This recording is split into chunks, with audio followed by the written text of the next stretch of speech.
সাকিবের সাথে বিসিবির যোগাযোগ হচ্ছে নিয়মিত, সমাধান হচ্ছে, হয়রানিমূলক মামলা আছে যত। পাকিস্তান ঠিক রাখছে সবকিছুর মাপে, বাংলাদেশের পাশে দাঁড়িয়ে আইসিসি আর ভারতকে রাখছে চাপে। বয়কট স্লোগানের নিচে শুভঙ্করের ফাঁকি, পাকিস্তানের বিমান টিকিট 1 পয়সাও রাখেনি বাকি। সাবিনারা ফিরেছে ট্রফি জিতে, সাফ ফুটসালে ছাদখোলা বাস আর সংবর্ধনা হাতিঝিলে।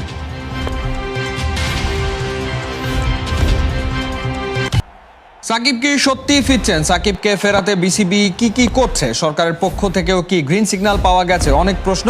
খেলাযোগ জেনেছে বিসিবি নিয়মিতই সাকিবের সঙ্গে যোগাযোগ করছে। ইতিমধ্যে তার বিরুদ্ধে যেসব হয়রানিমূলক মামলা আছে সেগুলো নিষ্পত্তির কাজ শুরু হয়েছে। সব ঠিক থাকলে সাকিব কবে ফিরবেন সেটা নিয়েও একটা ধারণা মিলেছে। বিস্তারিত। রাজা কি আসলেই ফিরছেন? বিসিবি ইতিমধ্যেই ঘোষণা দিয়ে দিয়েছে, সাকিব আল হাসান যদি অ্যাভেলেবেল থাকে বা শতভাগ তার ফিটনেসটা ঠিকঠাক থাকে তাহলে সিলেকশনের জন্য তিনি অ্যাভেলেবেল থাকবেন। ঠিক নতুন আপডেট, একেবারে নতুন আপডেটটা আপনাদেরকে দিতে চাই সাকিবকে নিয়ে। ঠিক কোন প্রসেসে আসলে সাকিব আল হাসান দেশে আসার জন্য অপেক্ষায় আছেন? আপনারা নিশ্চয়ই বিভিন্ন সোশ্যাল মিডিয়ায়, বিভিন্ন সাইটে, বিভিন্ন জায়গায় দেখেছেন যে সাকিব আল হাসানের মাগুরার বাড়িটা পরিষ্কার পরিচ্ছন্ন করা হচ্ছে, প্রস্তুত করা হচ্ছে সাকিব আল হাসান আসবে বলে।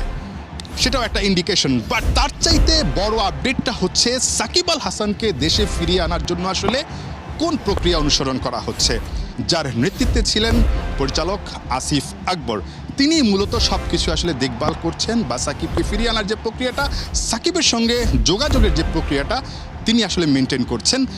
একই সঙ্গে আজকে ভোরবেলায়, যদিও আমেরিকাতে আসলে দিন ছিল, ঠিক আজকে ভোরবেলাতে সাকিব আল হাসানের সঙ্গে যোগাযোগ করেছে বিসিবির পক্ষ থেকে এবং তার সঙ্গে আলাপ আলোচনা করে জানতে চাওয়া হয়েছিল যে কোন প্রক্রিয়াতে আসলে সাকিব আল হাসান ফিরে আসতে পারেন।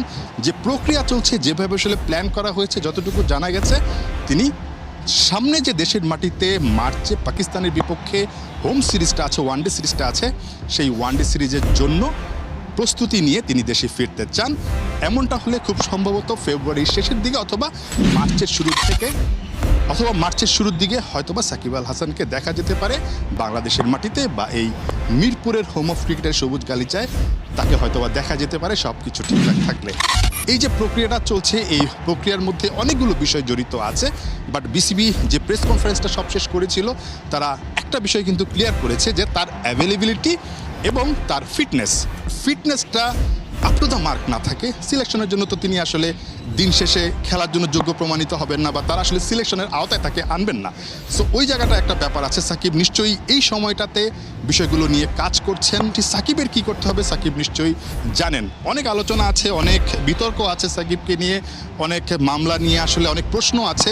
তবে সব কিছু যখন একটা জায়গায়, একটা বিন্দুতে মিলিত হবে বা একটা জায়গায় পৌঁছাবে, তখনই সাকিবের আশাটা আসলে নিশ্চিত হবে।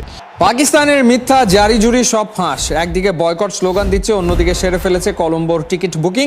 অস্ট্রেলিয়ার বিপক্ষে সিরিজ শেষ করেই একসাথে উড়াল দেবে শ্রীলঙ্কা। এদিকে ভারত পাকিস্তান ম্যাচ ঘিরে নিশ্চিদ্র নিরাপত্তার ব্যবস্থা করেছে শ্রীলঙ্কা।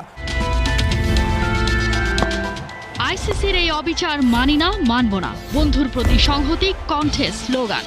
বাংলাদেশের জন্য পূর্ণ সমর্থন। স্থগিত পাকিস্তানের বিশ্বকাপ প্রস্তুতি, জারি আছে বয়কটের হুমকি। বাংলাদেশের প্রতি পাকিস্তানের দরদটা যেন একটু বেশি। যেখানে সবার মুখে একটাই মন্ত্র, নিজে বাঁচলে বাপের নাম, সেখানে পাকিস্তান কেন হচ্ছে আত্মঘাতী? এই প্রশ্নের উত্তর একটাই, ঝোপ বুঝে কোপ মারতে পাকিস্তান বড্ড শেয়ানা। বয়কট স্লোগান দিয়ে ফেনা তুলে ডেডলাইনের আগেই ঘোষণা করেছে স্কোয়াড। এবারে পুরো দমে শুরু করে দিয়েছে বিশ্বকাপের প্রস্তুতি। ক্রিকেটারদের দেয়া হয়েছে নির্দেশনা 1 মাসের প্রস্তুতি নিয়ে হাজির হওয়ার। সবচেয়ে বড় প্রস্তুতি শুরু করে দিয়েছে ঘরের মাঠে সাবেক বিশ্ব চ্যাম্পিয়ন অস্ট্রেলিয়ার বিপক্ষে টি-20 সিরিজ খেলার মধ্য দিয়ে। শুধুই কি তাই, সিদ্ধান্ত জানানোর নাম করে একদিকে আইসিসিকে রেখেছে চাপে, অন্যদিকে কলম্বোর জন্য দিয়ে ফেলেছে ফ্লাইটের বুকিং। টেলিকম এশিয়া স্পোর্ট বলছে এর মধ্যে কলম্বোর জন্য তাদের ফ্লাইট বুক করে ফেলেছে। অজিদের বিপক্ষে 3 ম্যাচ টি-20 সিরিজ শেষ হলে সালমান আলী আগার নেতৃত্বাধীন দলটা অস্ট্রেলিয়ার সঙ্গেই কলম্বের উদ্দেশ্যে উড়াল দেবে। রিপোর্ট আরও বলছে শুক্রবারের মধ্যে পিসিবির চেয়ারম্যান মহসিন নকভির কাছ থেকে আসবে চূড়ান্ত সিদ্ধান্ত। গুঞ্জন আছে 15 ফেব্রুয়ারি ভারতের বিপক্ষে ম্যাচটা বয়কট করতে পারে পাকিস্তান। সেটার সম্ভাবনাও এখন অনেক কম। বিশ্বকাপের সবচেয়ে সেনসিটিভ ম্যাচটাকে হোস্ট শ্রীলঙ্কা দিচ্ছে হাইয়েস্ট প্রায়োরিটি। দেশটির স্পোর্টস মিনিস্টার নিশ্চিত করেছেন ভারত পাকিস্তান ক্ল্যাশে থাকবে নিশ্চিদ্র নিরাপত্তা। অতঃপর হিসেবটা জলবৎ তরলম। বাংলাদেশের জন্য নিজেদের সর্বনাশ ডেকে আনবে না পাকিস্তান। 7 ফেব্রুয়ারি শুরু হওয়া টি-20 বিশ্বকাপে উদ্বোধনী ম্যাচটাই খেলবে Salman and co. Pakistan cricket বোর্ডের ইউটার্ন বিশ্বকাপে যাওয়ার সম্ভাবনায় বেশি, তবুও কেন বয়কটের নাটক করছে? বাংলাদেশকে সাপোর্ট দেওয়ার কথা বলে কি আইসিসি আর বিসিসিআইকে চাপে রাখছে? মাইন্ড গেম খেলছে? শোনা যাচ্ছে বিশ্বমঞ্চে পাকিস্তান ম্যাচ জিতে বাংলাদেশিদের উৎসর্গ করবে। প্রশ্ন হলো, জয় পাওয়ার মতো অবস্থায় আছে কি সালমান আগারা? সুরিয়া হার্দিকরা হারলে, ভারত হারলে বাংলাদেশিরা জিতে যাবে, পাকিস্তান জিতলে টাইগার ভক্তরা উৎসবে মাতবে। বিশ্বমঞ্চে কলম্বোতে ভারতকে হারিয়ে সেই জয়টা বাংলাদেশি সাপোর্টারদের, বাংলাদেশি ক্রিকেটারদের উৎসর্গ করার একটা ভাবনা চিন্তা আছে পাকিস্তান ক্রিকেট বোর্ডের, পাকিস্তান ক্রিকেটারদের। কিন্তু তাদের সেই সামর্থ্য কি আছে? তারা কি ভারতকে হারাতে পারবে? অনেকে তো বলছে ভারত তো দূরের কথা, গ্রুপ স্টেজের অন্য 3 প্রতিপক্ষ পাকিস্তান ক্রিকেট দলকে চোখ রাঙানি দিচ্ছে, বিশেষ করে ইউএসএ সবশেষ যে টি-20 বিশ্বকাপ 2024 সালে, সেই বিশ্বকাপেও পাকিস্তানকে হারিয়েছিল। গ্রুপের অন্য 2 দল নামিবিয়া এবং নেদারল্যান্ডসও কম শক্তিশালী না, তারাও জায়ান্ট কিলার।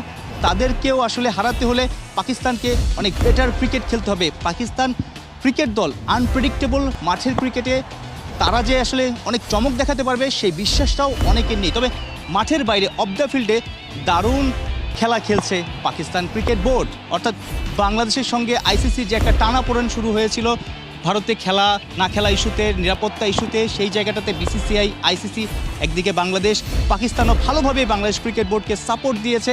শেষমেশ তো আসলে বাংলাদেশের দাবি না মানায়, যৌক্তিক দাবি না মানায় বাংলাদেশ বিশ্বকাপ থেকে সরেই গেল। কিন্তু পাকিস্তান এখনও খেলছে, এমন একটা ভাব নিচ্ছে পাকিস্তান ক্রিকেট বোর্ডের কর্তারা যে বাংলাদেশের যৌক্তিক দাবির তার পাশে আছে। কিন্তু অনেকেই বলছে, আসলে পাকিস্তান থেকে খবর পাওয়া যাচ্ছে যে পাকিস্তান ক্রিকেট বোর্ড পাকিস্তান দলকে বিশ্বকাপে পাঠাবে, অলরেডি টিকিটও বুকিং দিয়ে দেওয়া হয়েছে। হয়তো 2-1 দিনের মধ্যে বা 2-3 দিনের মধ্যেই সেই সিদ্ধান্তটা জানিয়ে দেবে এবং বিশ্বকাপে অংশ নেবে। ভারত ম্যাচও খেলবে, কারণ ভারত পাকিস্তান ম্যাচেই তো সবচেয়ে বেশি টাকা, সবচেয়ে বেশি ডলার আসে। এর চেয়ে লোভনীয় বা আকর্ষণীয় ম্যাচ তো ওয়ার্ল্ড ক্রিকেটেও নেই। তো সেই ম্যাচটা মিস করার কোনো কারণেই আসলে কেউ দেখছে না। তবে বাংলাদেশকে সাপোর্ট যে বিষয়টা, সেটা বিশ্বকাপেও চলমান থাকবে পাকিস্তানের। পাকিস্তান যদি বিশ্বকাপে ম্যাচ জেতে সেই জয়গুলো বাংলাদেশিদের উৎসর্গ করবে, বাংলাদেশিদের পাশে থাকার যে বার্তাটা সেই ম্যাচ জয়ের পর জানাবে। কিন্তু ম্যাচ আসলে জিততে পারবে